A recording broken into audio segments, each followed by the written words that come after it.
5 seconds.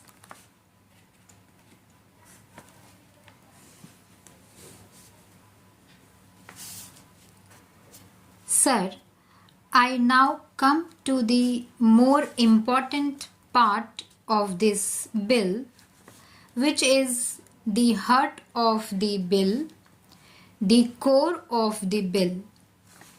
This is about the rate of tax. I will presently read portions from the Chief Economic Advisor's report.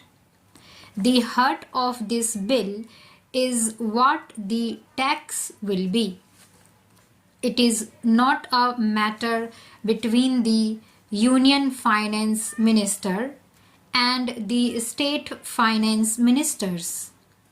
There is a third line to the triangle, that is the people of this country. Every Union Finance Minister wants to maximize revenues. Every State Finance Minister is under pressure to maximize revenues. There is nothing wrong with that. But please remember, we are dealing with an indirect tax. An indirect tax, by definition, is a regressive tax. Any indirect tax falls equally on the rich and poor.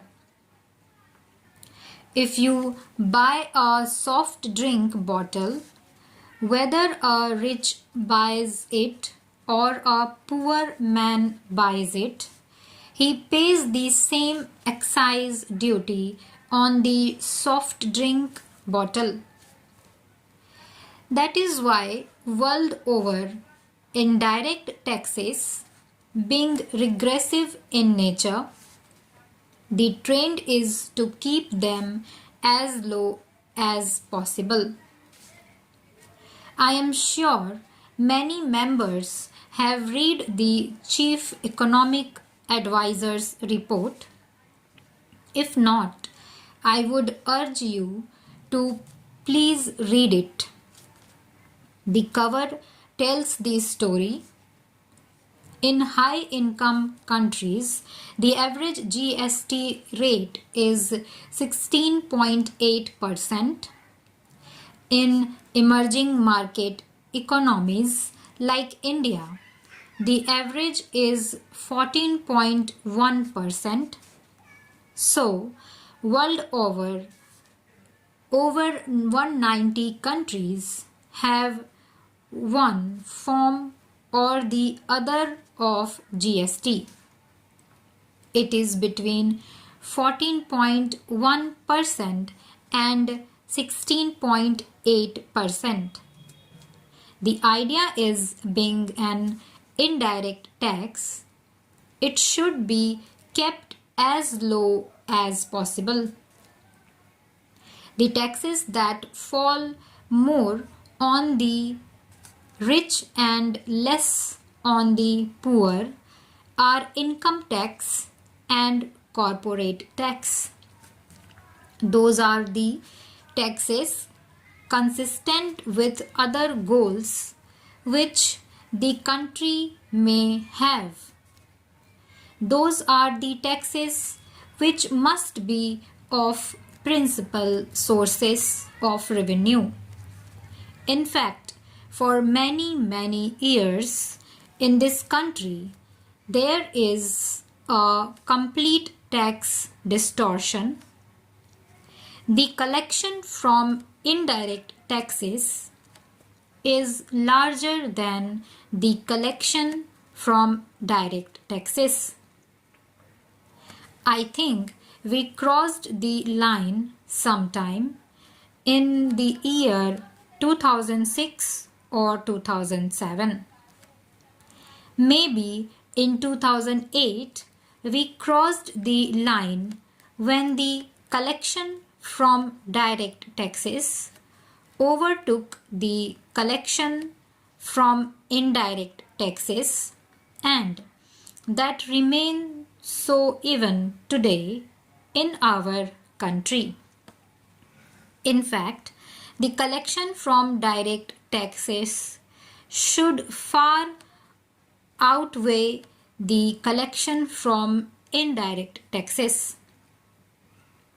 So, what do? We need to keep the taxes low. At the same time, we must protect the existing revenues from the union government and the state government. So, how do we go about it?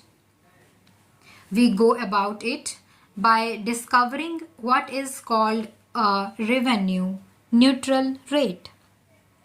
That is not the actual rate of tax. That is simply a step in deciding the slab rates. It is not so technical. In fact, it can be explained in fairly simple terms.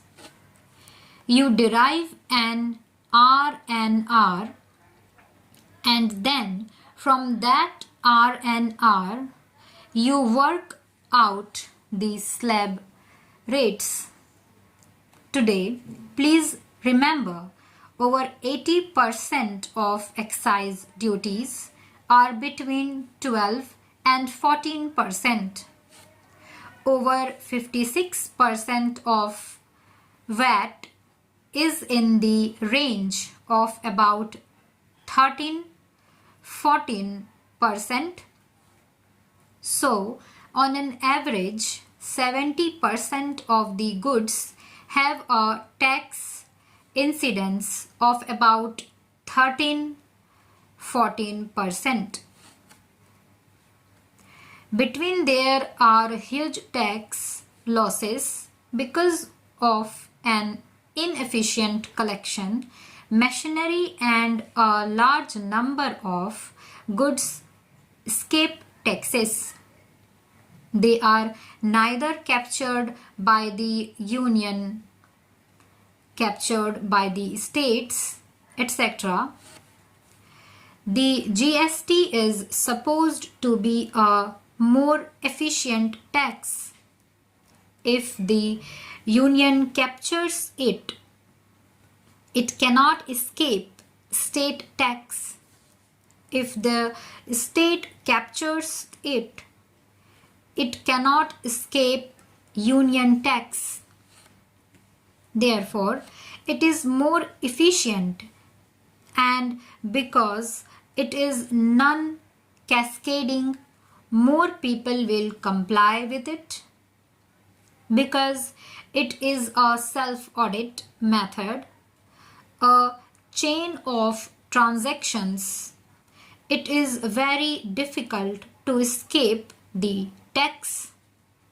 All these are argued everywhere, and I don't wish to repeat those arguments.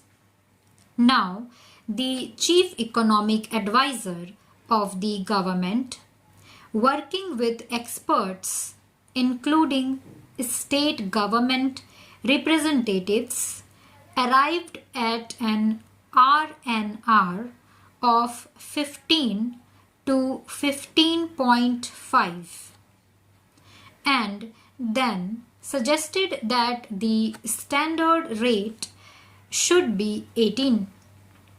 The Congress party did not pluck 18 from the air. This 18 came out of your report. The standard rate must be 18. You can have then a lower rate less than 18, and you can have a demerit rate of more than 18.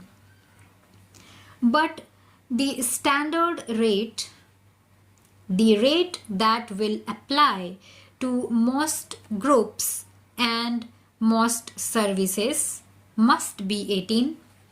And the chief economic advisor has argued very cogently that alone will make it non-inflationary, acceptable to the public and an efficient way of taxing without tax evasion. Now, when we say cap the tax rate, what are we saying?